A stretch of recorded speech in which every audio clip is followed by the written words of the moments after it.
बनारस के बारे में मेरा अपना एक्सपीरियंस ये कहता है कि पहले तो बनारसी किसी को बुलाते नहीं हैं, और अगर बुला लें और उसे मंच दे दें तो इससे बड़ी बात होती नहीं है।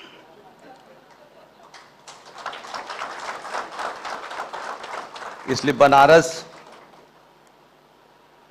जब भी कोई मुझे मौका मिलता है तो मैं कहीं भी कितना व्यस्त हूं, लेकिन बनारस आने की मेरी इच्छा हमेशा रहती है।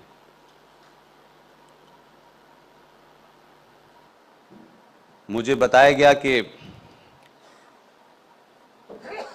ये जो पूरा कार्यक्रम चल रहा था,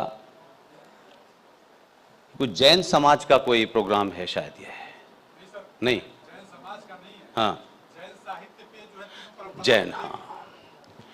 अब आप ऐसे मान लीजिए कि जैन समाज का जो साहित्य है, अगर जैन समाज के साहित्य के माध्यम से भी अगर आपने मुझे बुलाया है तो फिर दुनिया में सब जगह बदलाव हो सकता है। मैं समझ गया आपकी बात कि जो समाज शाम को 5 बजे मुंह पे कपड़ा बांध लेता हो, वो मुझे बुलाने का शौक रखता हो, तब तो भारत बदल रहा है।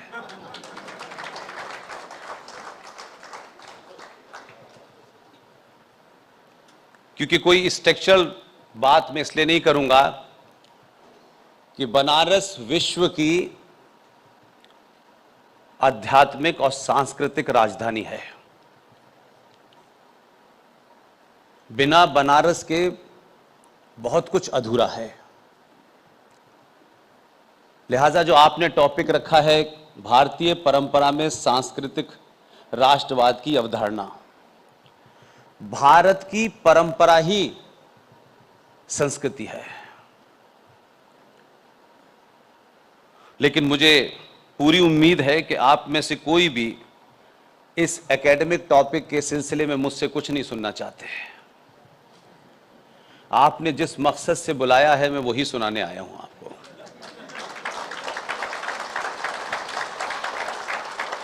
इसलिए हमारे यहां 2 कार्य बहुत खतरनाक हुए जो कि हमारी कभी परंपरा नहीं थी। जब से हमारे समाज ने कुर्सी पे बैठने वाले पद से ज्ञान की तुलना शुरू कर दी, तभी समस्या खड़ी हो गई। हमको लगता है कि जो बड़ी कुर्सी पे बैठा है वो ज्ञानी है, जबकि उल्टा है। आजकल ज्ञान का बड़े पद से, बड़ी कुर्सी से कोई संबंध नहीं है, दूर दूर तक नहीं है। इसलिए इस परंपरा के चलते हमने 70 सालों में बहुत कुछ ऐसा पूरे समाज में हुआ है कि इस समाज को कोई नई बात बताने की आवश्यकता नहीं है, कोई नई विचारधारा देने की भी आवश्यकता नहीं है। मेरा पिछले 12-13 साल का यह एक्सपीरियंस कहता है कि जो सच है उसे पूरी ताकत से बोलने की जिस दिन भी भारतीय समाज में शक्ति पैदा हो जाएगी, आप आचार्य चाणक्य देश की प्राप्ति कर लेंगे। और यह मैं इसलिए कहता हूं कि इस समय सत्ता के शीर्ष पर मां गंगा ने किसी को गुजरात से बुलाया था और उस वक्त पूरे दुनिया भर में उनकी धूम मची हुई है। सत्ताओं की मजबूरी होती है कि वो झूठ को भी सच साबित करने में लगते हैं, क्योंकि उसके बंधन होते हैं। शायद यही कारण है कि हमारे जितने भी साथी, आप उनको सुनते होंगे मेरे अलावा, चाहे कर्नल आर्य सिंह साहब हों जिनकी ससुराल बनारस की है, जीडी बख्शी साहब हों, सुशील पंडित हों, ललित अंबरदार हों, अंकुर शर्मा हों, प्रोफेसर कपिल कुमार हों, प्रोफेसर पवन सिन्हा हों, जिनको भी आप सुन रहे हैं, उसमें एक चीज बहुत कॉमन है। हमने बिना किसी रेजोल्यूशन पास करे, बिना संगठन बनाए, एक चीज तय की हमने कि हम किसी भी सत्ता की किसी दुकान पर नजर नहीं आएंगे और ना ही किसी संगठन के पास जाएंगे।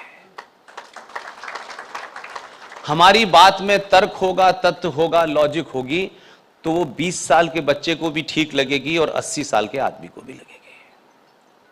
और हमको इसलिए कोई डर नहीं लगता, जबकि दिन में हमको 2-4 बार जिहादी मार देते हैं, कि हमको लगता है कि हम सब मानते हैं कि मृत्यु निश्चित है, किसी न किसी दिन आएगी, और जब मृत्यु को आना ही है तो फिर डर के जीने का क्या सवाल है।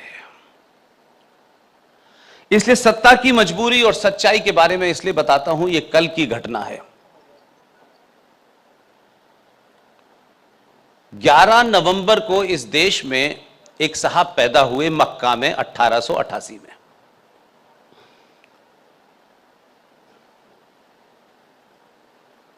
चाटुकारिता जो है हमारे यहां इतनी चरम पर है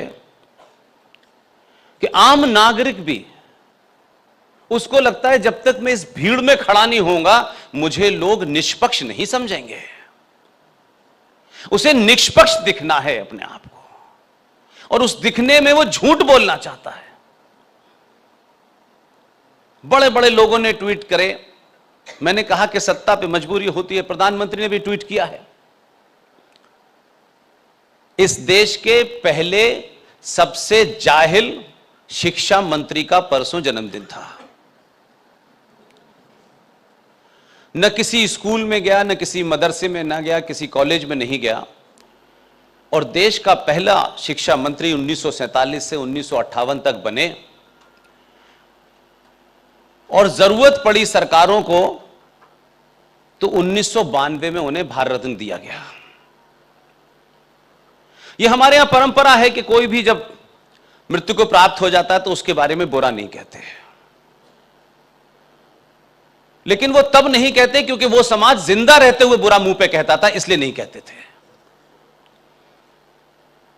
मौलाना अबुल कलाम आजाद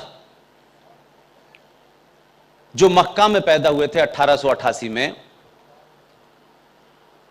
जिन्होंने हिंदू और मुसलमानों के बारे में शार्प डिवीजन क्रिएट किया है, लेकिन पूरा समाज मौलाना अबुल कलाम आजाद एक महान शिक्षाविद थे, स्कॉलर थे। और मौलाना आजाद वही शख्स हैं कि जब भारत में वंदे मातरम को लेकर के विवाद हुआ तो उसमें मोहम्मद अली जिन्ना भी थे, मौलाना आजाद भी थे, रफी अहमद किदवई भी थे, और यह कहा गया कि साहब ये जो वंदे मातरम है इसमें देवी देवताओं का जिक्र आता है और इससे हमारी भावनाएं आहत होती हैं, लिहाजा हम वंदे मातरम नहीं गाएंगे। 1937 में इस पे विवाद हुआ और फूल वाले चाचा ने उस निपटाने के लिए जल्दी जल्दी एक मीटिंग रखी। उसमें और भी लोग शामिल थे, लेकिन यह प्रपोजल हुआ कि भाई वंदे मातरम की सिर्फ ऊपर का एक स्टेंजा गाया जाएगा और बाकी नहीं गाया जाएगा। यह 1937 में हो रहा है और उसमें जिन्ना भी शामिल है। 1930 में उत्तर प्रदेश के 29 दिसंबर 1930 में मुस्लिम लीग का रेजोल्यूशन पास हुआ प्रयागराज में, जिसमें पहली बार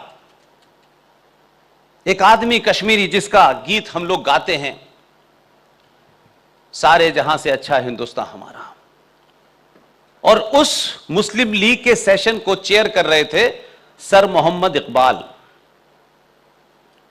उन्होंने पहली बार अपने प्रयागराज के सेशन में कहा कि भारत के जिन इलाकों में मुसलमानों की बहुसंख्या है उन्हें भारत से अलग कर देना चाहिए।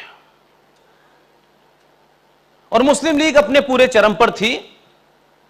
और 1937 में जिन्ना भी शामिल था, मौलाना आजाद भी शामिल थे, रफी अहमद किदवई भी शामिल थे।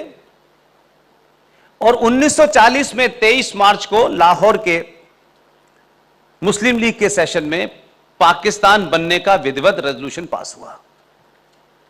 यह एक ऐतिहासिक तथ्य है, लेकिन एक दूसरा ऐतिहासिक तथ्य है जिसके बारे में चर्चा नहीं होती, और मैं किसी खास मकसद से कर रहा हूं कि मैं जानता हूं कि यहां का एक एक वोटर एमपी नहीं बनाता है, यहां का एक एक वोटर प्रधानमंत्री बनाता है।